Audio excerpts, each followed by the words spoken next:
Out of here. You're in private property. Jurisdiction. You're in private property. Get out of here. Get out of here. We're gonna arrest you out here. You don't get fucking You're gonna get arrested for trespassing.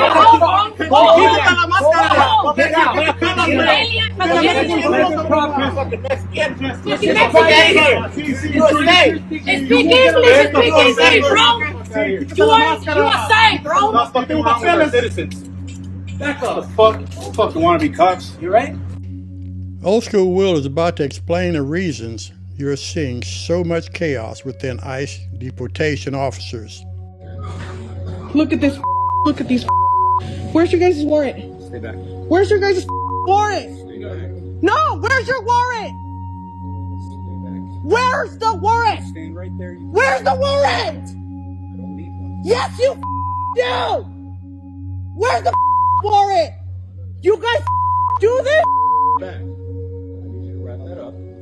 For what?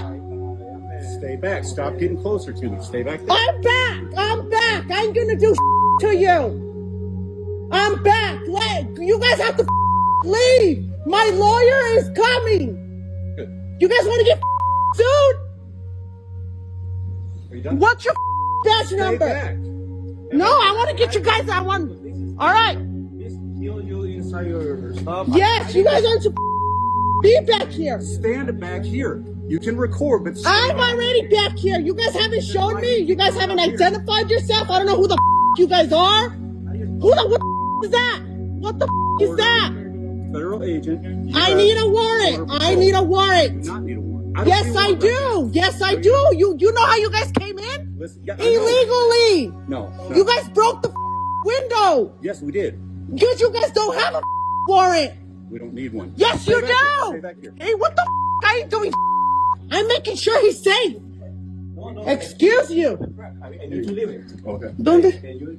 Sí, ¿dónde está todo? Give me my Back up! Don't yell at me. Don't bump into me. Back up. I'm already here. He's trying to give me something. You know this whole building has cameras, right? That's great. Stay at an arm's distance. As you know, Old School has been in law enforcement for over 4 decades. I'm comparing the qualifications to become a certified peace officer to that of being an ICE deportation officer, and you will be shocked. It gets worse. Ms. Martinez, these are images of texts sent by the agent who shot you. And they're actually disturbing to read, but I think it's important for the public to see this. The agent linked an article about your shooting and texted, read it. 5 shots, 7 holes. I fired 5 rounds and she had 7 holes. Put that in your book, boys. Oh well, it is what it is. Shit happens. This is someone that works for the United States government. 5 rounds and she had 7 holes. Now he was talking about you, and it's our understanding that he was actually bragging about his aim shooting an unarmed American citizen. Is that right? Correct. I'm so sorry, Ms. Martinez. DHS has allowed the agent who shot you to remove evidence and to potentially destroy it. Is that correct? Correct.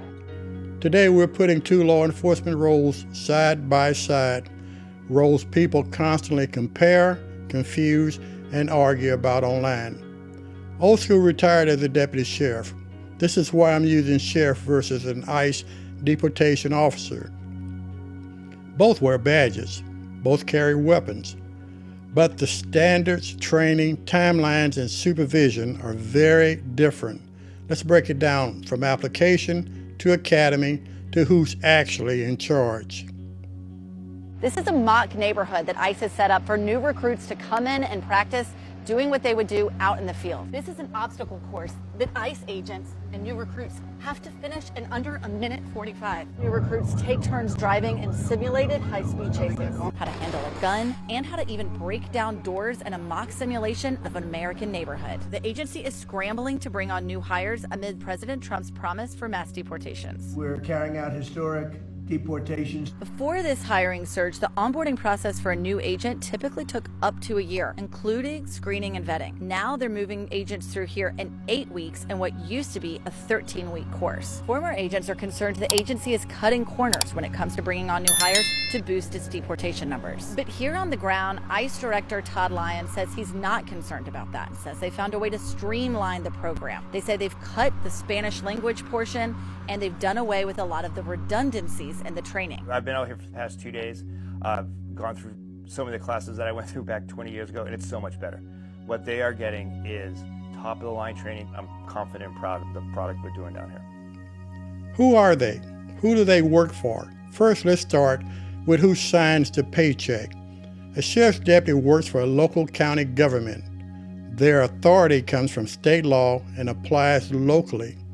An ICE deportation officer works for the federal government under U.S. Immigration and Customs Enforcement, specifically within enforcement and removal operations, also called ERO. Local authority versus federal authority, different missions from day one. Entry qualifications. Now let's talk about who qualifies. Sheriff deputies' qualifications are: you must be a U.S. citizen, around 21 years of age, carry a Texas driver's license, college credits or military service, and must meet Texas peace officer licensing standards. ICE deportation officers, they're fast-tracked. They must be a U.S. citizen, have a valid driver's license, firearm eligibility, high school diploma or GED often sufficient. Military or law enforcement experience preferred, not always required. Right away, you see the difference. ICE just became America's biggest DEI program, and I can prove it. They slashed deportation officer training from 5 months to 47 days. That's a 68% cut in training. And here's the kicker. They chose 47 days because Trump is the 47th president. That's a loyalty pledge, not a training standard. 47 days to learn immigration law. 47 days to understand constitutional rights. 47 days before they're making life-altering deportation decisions. They even cut 5 weeks of Spanish language training. This is diversity, equity, and inclusion for deportation officers. Except instead of diversity, it's ideology. Instead of equity, it's loyalty to Trump. And instead of inclusion, it's anyone willing to carry out mass deportations, qualifications be damned. They literally lowered the standards to hire people who otherwise would be unqualified. They prioritize speed over competence. They picked a number to honor a president instead of based on what officers actually need to learn. This is exactly what Republicans said DEI does. And the consequences? We're seeing it play out in our streets and in our feeds every single day. An ICE agent just killed Renee Nicole Good, an unarmed American mother who had just dropped off her 6-year-old at school in Minneapolis. The Secretary of Homeland Security says the agent followed his training. Yeah, 47 days of it. But where was this outrage when they cut this training? Because the same Republicans called Ketanji Brown Jackson a DEI hire, a woman who served 9 years as a federal judge, who sat on the U.S. Sentencing Commission, who graduated cum laude from Harvard and Harvard Law, who presided over 500 cases. They screamed that DEI was lowering standards and endangering America. So a black woman with a decade of judicial experience is unqualified, but officers with 47 days of training, chosen to honor Trump, are ready to make life or death decisions? Here's the truth. They never cared about those standards. They only care about standards when they can weaponize them against people they want to attack. The biggest DEI program in America isn't about diversity. It's about loyalty to Trump. Standards be damned, and now an American mother. Local deputies face higher academic and licensing requirement. ICE uses priority processing to move candidates faster. Are you beginning to see a difference here?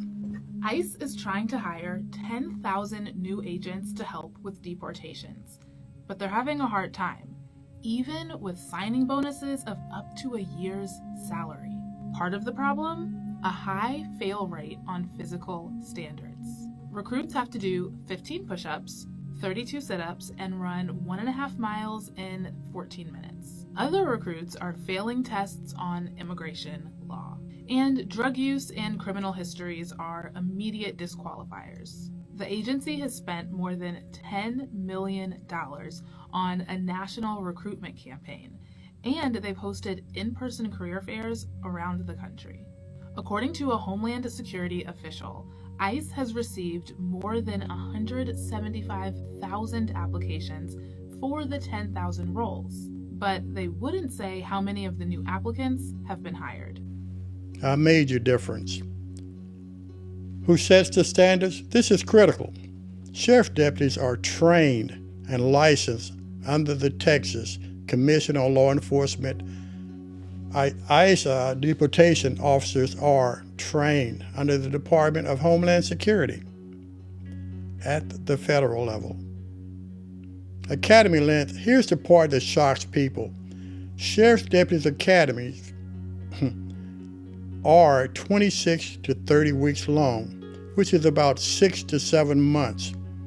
They include criminal law, patrol, traffic, investigations, community policing, and continuous training after the academy until the end of your career. ICE Deportation Officers Academy is 6 to 10 weeks. And in today's environment, it may be even shorter than that. They're focused on immigration law, detention, transport, federal use of force, months versus weeks, not because one is better, but because the scope of the job is different. ICE agents only get 5 weeks of training. That's come down from 22 weeks of training that was the normal amount of training. And NBC News is reporting that if everyone was flagged as a police officer, they didn't even have to do any in-person training. So essentially, ICE put new officers on the ground, in the streets, with a firearm, with no in-person training whatsoever. This is outrageous. And this is the reason why we are seeing this type of use of force. And 75% of the ICE agents are ex-military or military. And the training related to military, right, shooting down range, is not the same as an ICE officer who's enforcing civil immigration law on the street. Like, share, and spread this video. But also, if you're looking today at what's going on today, you will see what I consider the Keystone Cops. I'm looking at individuals out here with a badge and uniform on, playing police. A lot of certified law enforcement officers today will not condone what they're seeing as far as these ICE deportation officers are doing to the community. After the academy, graduation doesn't mean the same thing. Sheriff's deputies 12 to 16 weeks continues with a field training officer. Nearly 1 full year total before they go on patrol by themselves. ICE deportation officers, after the academy, they have on-the-job training, supervised field work, which is shorter, overall pipeline. Total time, deputies is 9 to 11 months, ICE is 4 to 6 weeks. And so this time, Dean Cain isn't flying there. He's going through that obstacle course and training to be an honorary ICE agent. He was working hard out there, and this is exactly what those recruits will do as they're picked one by one. And they're at the Federal Law Enforcement Training Center in Brunswick, Georgia. This place is amazing. You think that's kind of a difference there up under their fast track? Their daily jobs, in reality. Let's talk about what they actually do. Sheriff's deputies respond to patrol calls, traffic stops, domestic disturbances, criminal investigations. They work at the jail operations, community policing. They handle everything. ICE interns, they focus only on immigration, related arrests, detention operations, transport of detainees, executing lawful removal orders. They do not patrol. This is not a movie. This happened in a small town in Minnesota. And it should terrify you. A U.S. citizen in her car, legally observing and recording ICE agents in public. A First Amendment protected activity, mind you. Well, ICE noticed her. And 3 federal vehicles chased her. They boxed her in on a rural road. Stupid-ass agents jumped out with their guns drawn, screaming at her to get out of the car. She was alone, she was unarmed, and she calmly said no. And she told others who she was on speakerphone with to call 911. Well, ICE didn't like that so much, so they smashed her window and dragged her out of the car. They forced her to the ground, handcuffed her, and left her bruised and scraped. Her husband showed up and demanded to see a warrant, and one of the agents said, "And this matters, I'm not getting into the legality of everything." Then ICE put her in a vehicle, started driving toward a federal detention center. Even though she's a U.S. citizen, they only turned around after a call came in. That call was from St. Peter's chief of police. The chief had to intervene for ICE to hand her over. They dropped her off at the police station, and the chief personally drove her home, saying to her how he couldn't believe how badly ICE treated her. A small-town police chief had to stop a federal agent from disappearing a citizen for observing them. If ICE is comfortable doing this here, no town is too small then. And no one's rights are safe if this is tolerated. Share your thoughts in the comments section and follow me for more.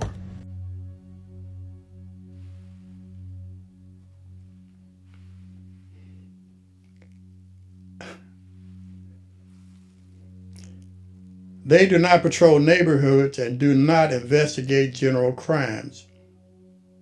Supervision structure under ICE.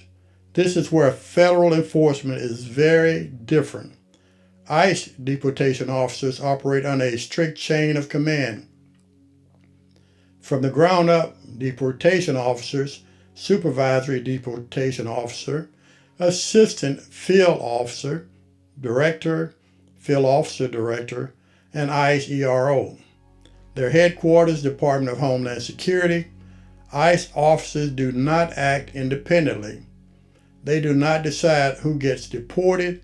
They execute lawful orders under supervision. Don't shoot me! Don't shoot me, guys. Look, he's trying to shoot me. Guys, they're trying to shoot me, guys. Look, they're trying to draw guns on me. What the fuck? They're gonna break my window, guys. Guys, please. Guys, I don't trust them. They're gonna break the windows. They're insane. You guys, they're gonna let this happen? Guys, I'm getting out, okay? Guys, my keys are in the car, please. Oh, fuck, they broke my window. You're breaking my window, guys. I'm a U.S. citizen. It's insane.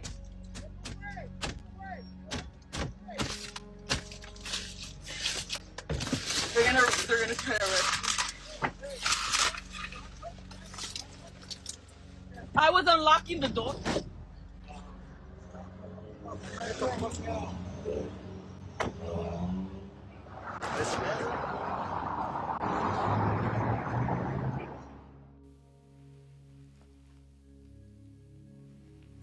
I'm sorry, folks. This is laughable from what I'm seeing today out in the fields. As far as what old school has been saying, there is no supervision. You have a large amount of untrained, unqualified, mentally incompetent. Yep. What's your location? Call 911. I'm right at the corner of Jefferson.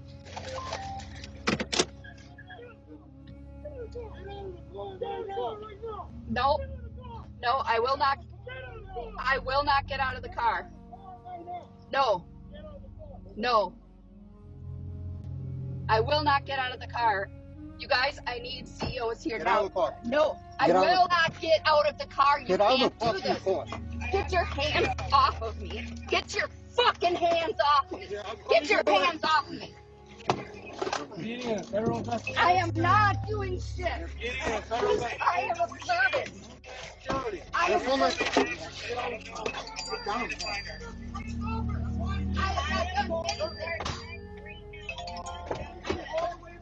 My constitutional right?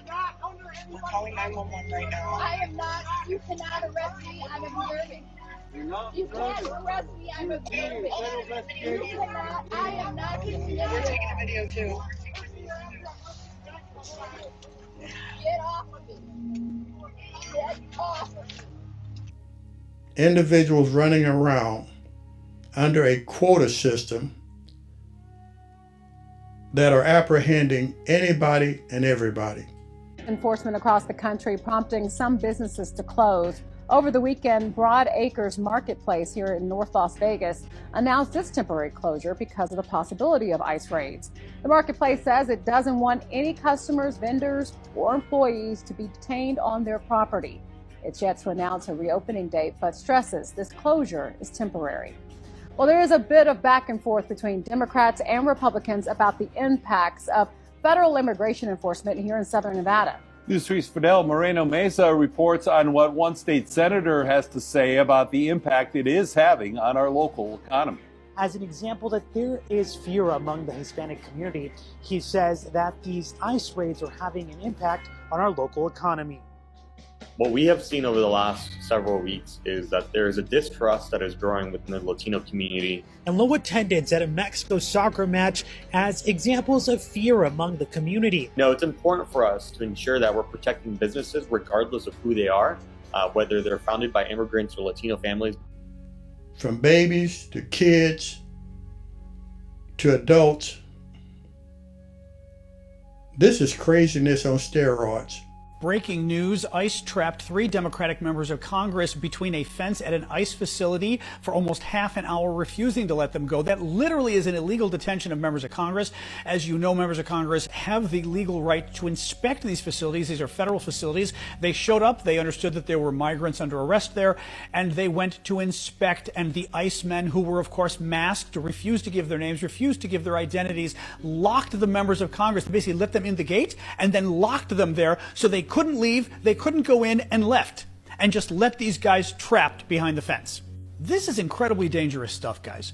Whether you like Republicans, whether you like Democrats, you've got to respect the democracy in our country, and Congress has the right for oversight. They have the right to show up at federal facilities. They have the right to inspect them. You can't detain them illegally, members of Congress, because you don't like their politics, because you disagree with their positions. That's what we do in undemocratic countries and authoritarian countries. Majority of the people that I am seeing with my eyes, and not what the government is trying to tell me, should never, ever be wearing a badge or a gun. I sometimes wonder, did they actually pass the psychological exam? I wonder about a lot of things, but this is not the country that I grew up in, not today. I am seeing total lawlessness, and that's from the ICE agencies, ICE agents. Do you want to know what I really think? Please. It's bullshit.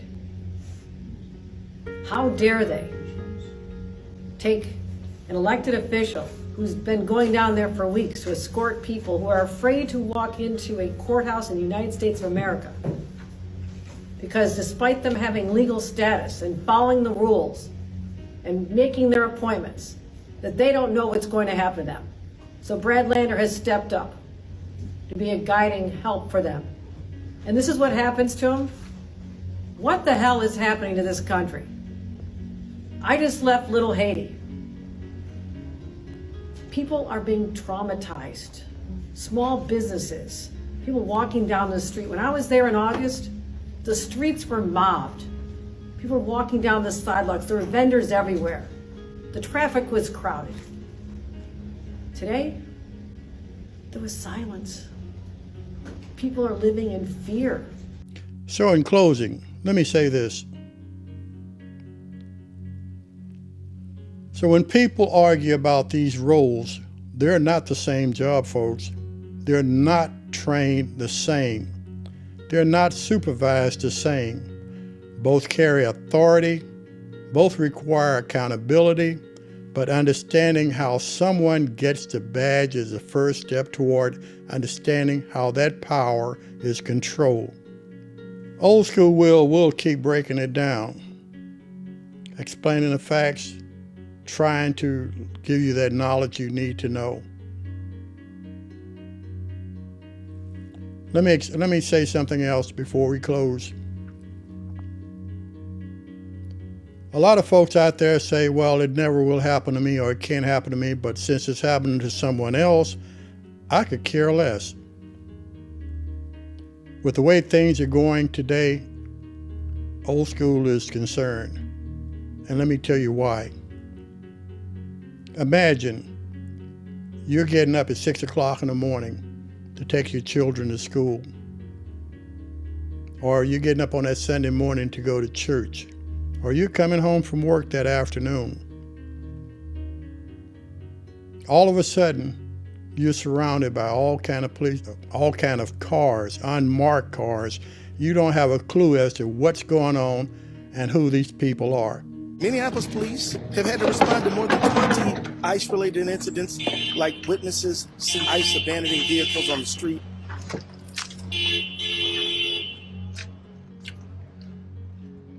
What the hell are you guys doing?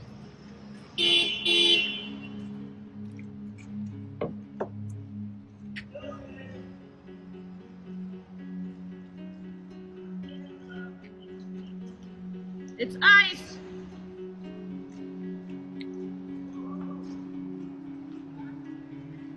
Get out of our city!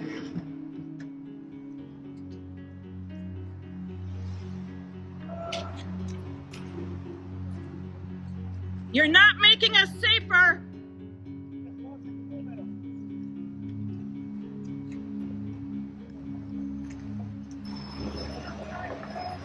You're not making our city safer!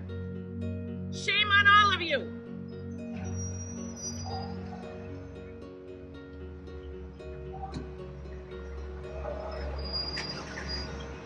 Aren't you gonna move the car?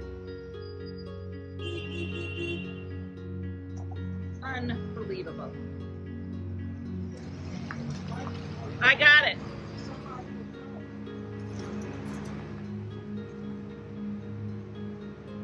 We all do.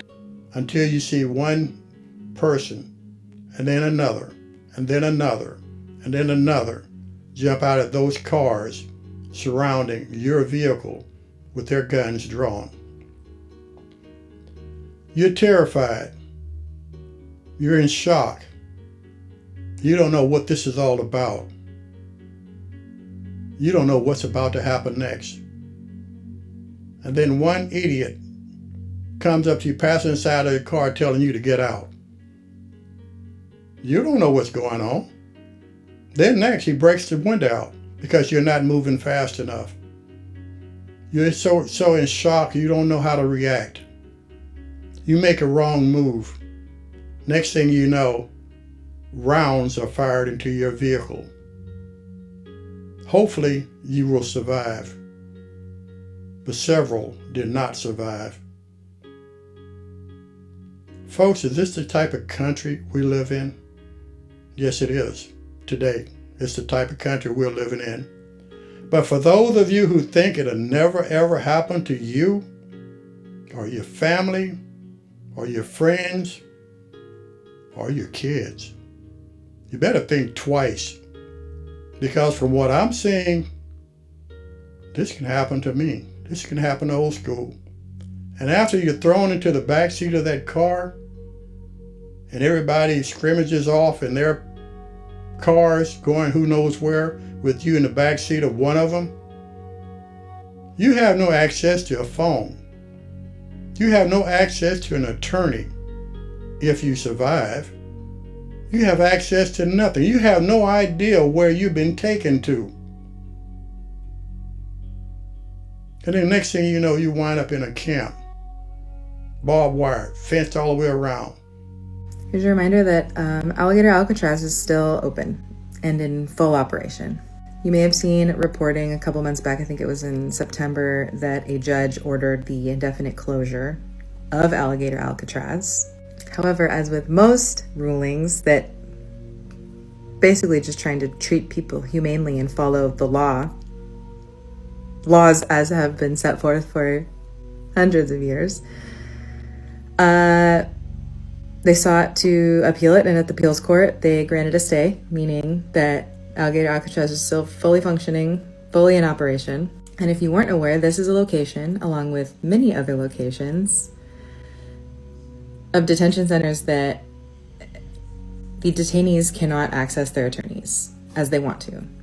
We have absolutely no idea what's going on inside of these detention centers, because obviously they're not allowing anybody in to document. They're not even letting sitting representatives visit these detention centers. There's been rulings where judges have to step in and say, you need to open these up by law so that your representatives can go in and just do fucking checks on what's going on in there. A lot of people can't even access their attorneys. Attorneys cannot find and or locate and or communicate with their clients who are detainees, which is interesting because the do it legally argument, do it legally camp, right?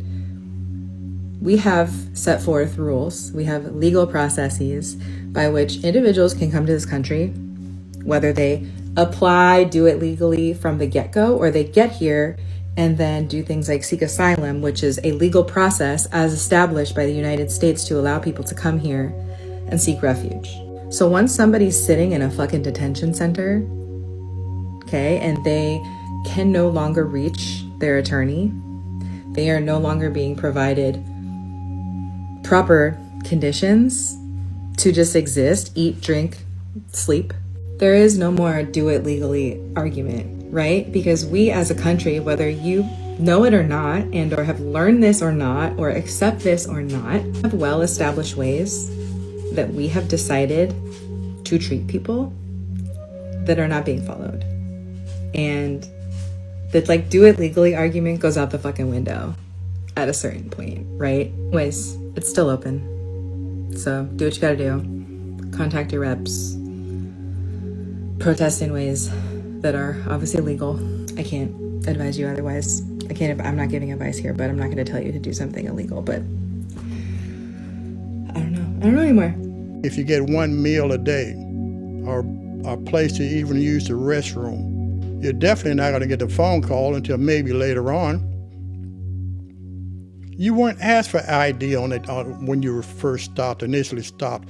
That could have resolved a lot of this nonsense. Get this, when Tao asked his daughter-in-law to grab his ID, agents told him they didn't want to see it. No verification, no courtesy, just force. That's not policing, that's intimidation. Local officials aren't subdued. St. Paul's mayor called it unacceptable and un-American, saying ICE isn't going after hardened criminals, they're going after people in their path. Minnesota police chiefs have also said they're hearing endless complaints about civil rights violations by ICE in the Twin Cities, including warrantless stops of U.S. citizens. This isn't a one-off, it's part of a pattern. Instead, you were thrown in the backseat of that car. And why did all of this happen? Let me explain to you that. It happens because the individuals that are being hired or have already been hired are working off of what we call a quota system. If you have 50 people you have to make that arrest to every single day, you got to make that quota. ICE agents are now walking off the job sites because they're being told to arrest whoever the fuck they could find just to hit their daily quota. Now, this isn't about law and order anymore, folks. It's about racking up 3,000 people a day. Now, sources say agents are under extreme pressure to meet 3,000 arrests per day target. They're not chasing criminals anymore, folks. They're targeting the easiest people possible. I'm talking day laborers, landscapers, even fucking grocery workers, man. Look, veteran ICE officers are now furious. One said, "This is not what I signed up for. I didn't join to arrest fucking gardeners." Another straight up resigned because instead of going after violent offenders, they're being told to hit numbers like it's a fucking sales job. And honestly, y'all, none of this bullshit makes any of us safer. When quotas are this high, the real threats tend to slip through the cracks, while families are being torn apart just to meet political targets. This is the dark side of the deportation machine, and agents are finally starting to wake up. Thank God. Hey, like and follow for more stories they hope you never hear or see.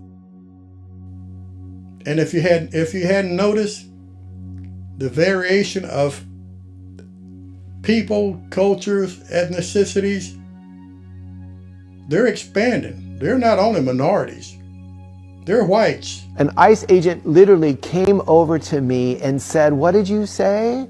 I said, I am not afraid. And they pointed a gun in my face. ICE put handcuffs on my hands and put me in a black SUV. And then a few moments later, they came back and they said, are you afraid yet? And I said, no. And then they said it. Well, you're white. You wouldn't be fun anyway. It was then that I knew that this staging, that these ICE raids are really about fear and intimidation. They're blacks. Papers, now. I'm Captain Thompson, Atlanta Police Department. Sure you are. Turn around. Metal scraped. The handcuffs clicked. Tight. 3 pumps over a woman whispered, "Oh my God." Her phone came up. The body cameras were rolling. So were 4 others. What they captured would cost the government $13.9 million. For exactly 3 hours of investigation, Captain Jamal Thompson, 46, 24 years, Atlanta PD. He had spent his career teaching constitutional law to hundreds of officers. He knew exactly what an unlawful detention looked like. And now he was the one in cuffs. He'd stopped for gas to pick up his daughter. In the back seat, her pink backpack sat waiting. He had 18 minutes before school let out. 3 ICE agents saw a black man pumping gas. To them, that was enough. They're Hispanic. They're Asian. Yeah, they just took me out there with no clothes on, and they just covered with my grandson's blanket.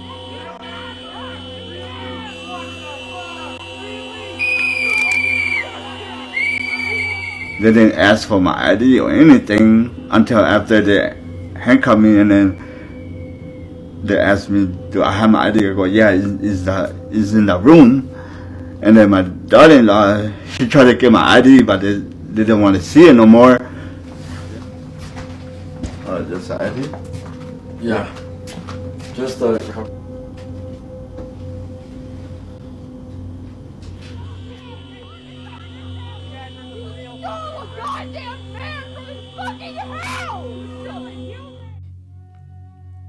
They're becoming everyone.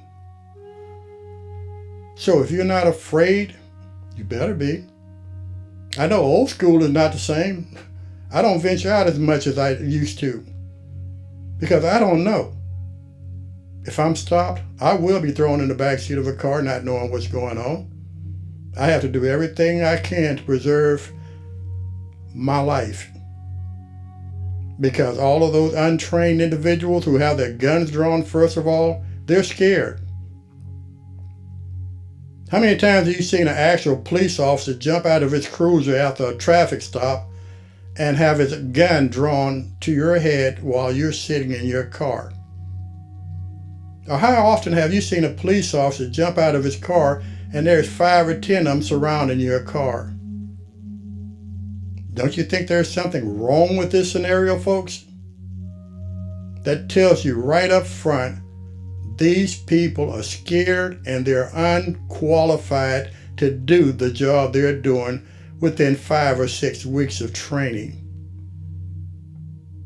Police work is continuous training year by year until you retire, if you're fortunate enough to make it that far. So I'm telling you, I'm pleading with you. This needs to change. This needs to stop. Because who's next? You're not guaranteed because of who you are or the color of your skin to be exempt from what is going on today. None of you. None of us. So in closing, y'all should be scared. You should be very, very scared. Because it's just a matter of time. Y'all stay blessed and try to stay safe in in what's going on in our country today.